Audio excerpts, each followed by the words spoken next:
Trump tariff ऑटोमेकर्स और part suppliers की निवेश योजनाओं को रोक रहे हैं क्योंकि वे स्पष्टता की प्रतीक्षा कर रहे हैं। रिपोर्ट। एलआईसी ने आरबीआई से 100 साल के सरकारी बॉन्ड पेश करने का अनुरोध किया है।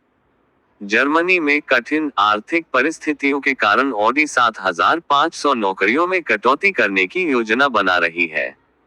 परिस्थितियों के शिकार एयर इंडिया का कहना है कि विमान की कमी की समस्या 4-5 साल तक जारी रहेगी।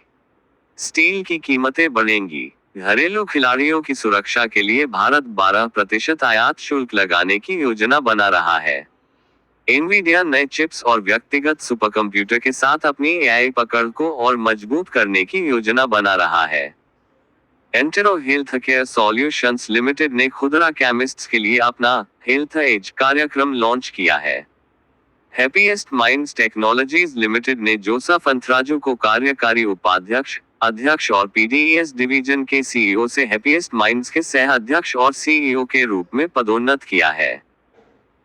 केपीआई ग्रीन एनर्जी लिमिटेड को गुजरात के भरूच में 75.2 मेगावाट सोलर क्षमता और 16.95 मेगावाट पवन क्षमता वाले 50 मेगावाट हाइब्रिड पावर प्रोजेक्ट के आंशिक वित्तपोषण के लिए नाफेड से 272 करोड़ रुपए की क्रेडिट सुविधाओं के लिए अंतिम स्वीकृति पत्र प्राप्त हुआ है।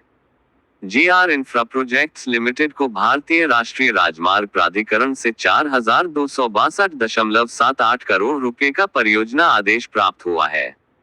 लेट रेवेन्यूज टेक्नोलॉजी लिमिटेड की शाखा एक्सिगो ने अपनी एयरलाइन सामग्री पेशकश को बढ़ाने के लिए अमेडियस के साथ साझेदारी की है। नजारा टेक्नोलॉजीज लिमिटेड ने एब्सोल्यूट स्पोर्ट्स प्राइवेट लिमिटेड की 8.97% इक्विटी शेयर पूंजी का अधिग्रहण पूरा कर लिया है। जायड्स लाइफ साइंसेज लिमिटेड को अपालोटामाइड टैबलेट्स 60 मिलीग्राम के लिए यूएसएफडीए से अंतिम मंजूरी मिली है। यूनाइटेड ड्रिलिंग टूल्स लिमिटेड ने ऑल इंडिया लिमिटेड से एक heavy duty truck mounted dual drum hydraulic wireline unit की आपूर्ति के लिए ऑर्डर प्राप्त किया है। विंसोल इंजीनियर्स लिमिटेड को Gujarat energy transmission corporation limited से बिछाने, स्थापना, परीक्षण और कमीशनिंग कार्य के लिए नया कार्य आदेश प्राप्त हुआ है। एल&टी टेक्नोलॉजी सर्विसेज लिमिटेड ने ट्रैकई, एक एआई संचालित रेलवे ट्रैक निरीक्षण समाधान लॉन्च करने की घोषणा की। वोडाफोन आइडिया लिमिटेड ने मुंबई में बेजोड़ मूल्य के साथ 5G सेवाएं लॉन्च की है। भारत पेट्रोलियम कॉर्पोरेशन लिमिटेड ने ऊर्जा दक्षता और सिटी गैस वितरण में नवाचार को बढ़ावा देने के लिए बीपीसीएल अंकुर फंड के तहत एमर्ज समूह लॉन्च किया। भारत पेट्रोलियम कॉर्पोरेशन लिमिटेड ने केरल रिफाइनरियों में हाइड्रोजन आधारित गतिशीलता को बढ़ाने के लिए केपीआईटी टेक्नोलॉजीज के साथ साझेदारी की।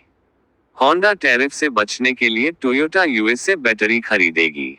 फेड बुधवार को अपनी दर अनुमानों को अपडेट करेगा। यहाँ क्या उम्मीद की जा सकती है? देखें, ट्रंप ने यूक्रेन संघर्ष विराम पर पुतिन कॉल का विवरण प्रकट किया। ज़ेलेंस्की कहते हैं कि ट्रंप पुतिन कॉल से पता चलता है कि रूस संघर्ष विराम के लिए तैयार नहीं है। बोफा ने चेतावनी दी है कि चीनी स्टॉक में जल्द 2015 की पुनरावृत्ति हो सकती है। मॉर्गन स्टैनली इस महीने लगभग 2,000 कर्मचारियों की छंटनी करने की योजना बना रही है। सॉफ्टबैंक के बाद जापान के सबसे बड़े आईपीओ के बाद जेएक्स मेटल्स ने अपनी शुरुआत में 6% की वृद्धि की।